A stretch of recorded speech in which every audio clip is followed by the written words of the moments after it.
Hi everyone, today I will try to explain Daxom electrical combi about how you can use and about some configuration. First of all, you should take care about two things which is so important for your safety.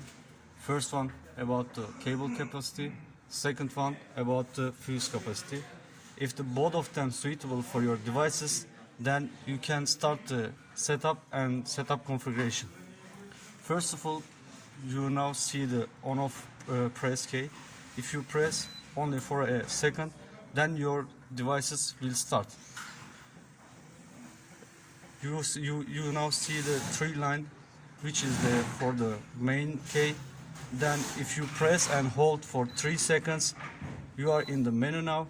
First one, it is for radiator. If it is 1, it means you can use your device for radiator. If it is 0, you can use it for the underfloor heating.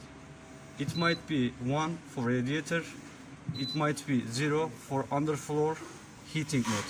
Another option for the input and output water temperature differences, it must be always 10 degree.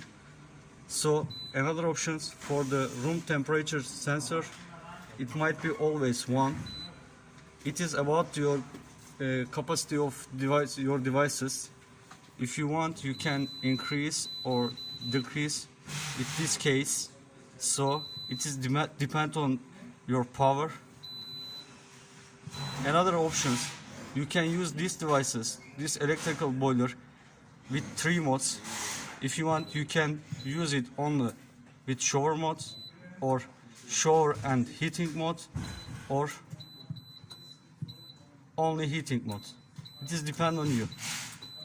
So if your all configuration is ready, you can start to use your devices.